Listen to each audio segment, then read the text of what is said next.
வணக்கம் மக்களே, welcome to the ஃபென்டஸ் show. இன்னைக்கு சொல்ல நம்ம பார்க்க போகிறது ஸ்டார்ங்கிற தமிழ் மூவியோட ரிவ்யூ. இந்த படம் பார்த்தீங்கன்னா இந்த வீக்கெண்ட் தியேட்டர்ஸில் அவைலபிளாக இருக்குது. இந்த படத்தில் கவின் தான் லீட் கேரக்டர் ப்ளே பண்ணியிருக்காரு அண்ட் இந்த படத்தை இளன் தான் டைரக்ட் பண்ணியிருக்காரு. இதுக்கு முன்னாடி இவர் எடுத்த படம் பியார் பிரேமா காதல்.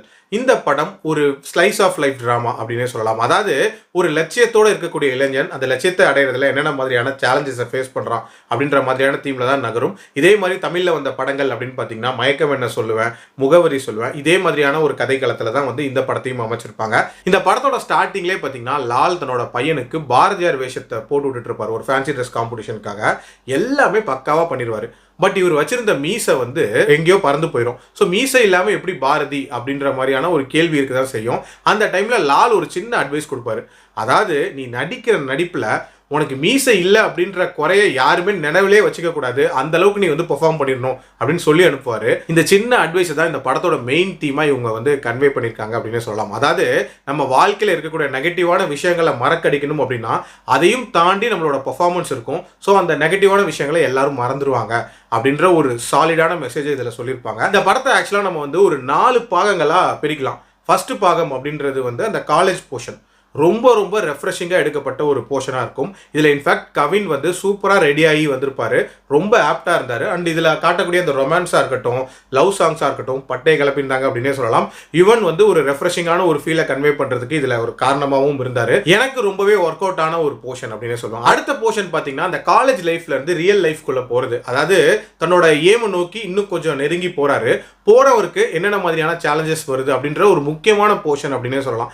என்னை பொறுத்த வரைக்கும் இந்த போர்ஷனில் இருக்கக்கூடிய நிறைய எமோஷன்ஸ் ப்ராப்பராக ஒர்க் அவுட் ஆகலை அப்படின்னு நான் சொல்லுவேன். ஆக்சுவலாக இவர் வந்து ஒரு ஆக்டிங் ஒர்க் ஷாப்புக்காக வந்து மும்பை போகிற மாதிரி காட்டியிருப்பாங்க. அங்கே இவர் என்னென்ன மாதிரியான கஷ்டங்கள் படுறாரு, வாழ்க்கையை எப்படி புரிஞ்சுக்கிறாரு, இது எல்லாத்தையுமே சொல்லியிருப்பாங்க. இதுலேயே நிறைய கேள்விகள் இருக்க தான் செய்யுது. ஃபர்ஸ்ட் ஆஃப் ஆல் இந்த ஒர்க் ஷாப் அட்டன் பண்ணால் தான் இவரால் ஹீரோ ஆக முடியுமா? ஒரு படத்துக்கு சான்ஸ் கேட்டு போனால் கூட பரவாயில்ல, ஒரு ஒர்க் ஷாப்புக்கு இவ்வளோ மெனக்கடணுமா அப்படின்ற ஒரு கேள்வி இருக்க தான் செய்யுது. ஆல்சோ லைஃபோட ஒரு முக்கியமான போர்ஷன் அது.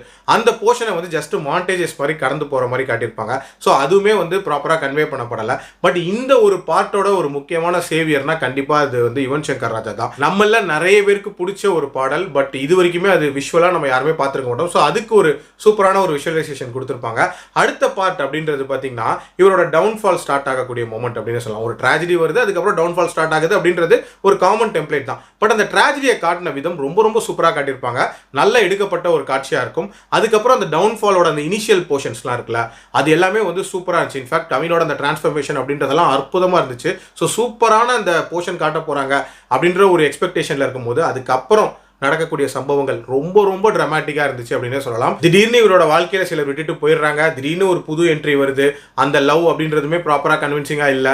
அதுக்கப்புறம் வந்து இவர் லைஃப்பில் ஃபேஸ் பண்ணக்கூடிய விஷயங்கள் அப்படின்றதுமே அந்த அளவுக்கு வந்து சுவாரஸ்யமாக இல்லை அப்படின்னே சொல்லலாம். ஸோ அந்த பார்ட் ஒரு மாதிரி ரொம்ப சைலண்டாக கடந்து போகிற ஒரு பார்ட்டாக தான் இருந்துச்சு. லாஸ்ட் பார்ட் அப்படின்றது இவருக்கு கிடைக்கக்கூடிய செகண்ட் சான்ஸ் அண்ட் கிளைமேக்ஸ். அதில் கிளைமேக்ஸ் ரொம்ப அற்புதமாக எடுத்திருந்தாங்க. ஒரு வித்தியாசமான ஒரு மேக்கிங்காக இருந்துச்சு. ரொட்டீனான டெம்ப்ளேட் படி இல்லாமல் அமைச்சதுக்கு ஒரு பாராட்டுகள் சொல்லி ஆகணும். பட் அதுக்கு முன்னாடி கிடைக்கக்கூடிய அந்த செகண்ட் சான்ஸு, அதில் இவருக்கு வந்து லைஃப்பில் ஏற்படக்கூடிய ஃப்ரஸ்ட்ரேஷன்ஸு, அது எல்லாமே வந்து ப்ராப்பராக கன்வே பண்ணப்படல. அதுலேயும் ஒரு குறிப்பிட்ட பாயிண்ட்ல இவர் பிரேக் டவுன் ஆகிற மாதிரியான ஒரு சீன் இருக்கும். அந்த சீன் அந்த அளவுக்கு கன்வின்சிங்காக இல்லை. இன்ஃபேக்ட் அதோட இம்பாக்டை இவர் ஃபேமிலியிலலாம் காட்டுறாரு அப்படின்ற மாதிரிலாம் காட்டியிருப்பாங்க.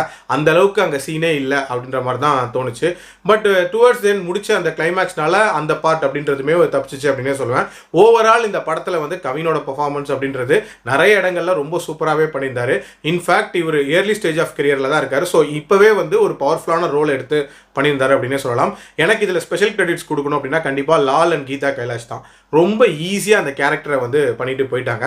And Yuvan Shankar Raja as usual நிறைய இடங்கள்ல இந்த படத்தை காப்பாற்றிருக்காரு அப்படின்னே சொல்லலாம். ஓவரால் என்ன பொறுத்த வரைக்கும் இன்னுமே இந்த படம் ரொம்ப க்ளோஸ் டு ரியாலிட்டியாக எடுத்துருக்கலாம். அண்ட் நிறைய எமோஷன்ஸ் இன்னுமே ப்ராப்பராக கன்வே பண்ணப்பட்டிருக்கலாம். அப்படின்ற மாதிரி நிறைய சில ஃப்ளாஸ் இருந்தாலும் ஓரளவுக்கு டீசென்டான ஒரு அட்டெம்ப்ட் அப்படின்னு தான் நான் சொல்லுவேன். என்னோட ரேட்டிங் இந்த படத்துக்கு 3/5 அடல் கண்டென்ட்லாம் இல்லை. பட் ஹைப் கொடுத்த அளவுக்கு இந்த படம் இருந்துச்சா அப்படின்னு கேட்டிங்கன்னா அந்த அளவுக்குலாம் இல்லை. பட் கண்டிப்பாக ஒரு டீசென்ட் வாட்ச் தான்.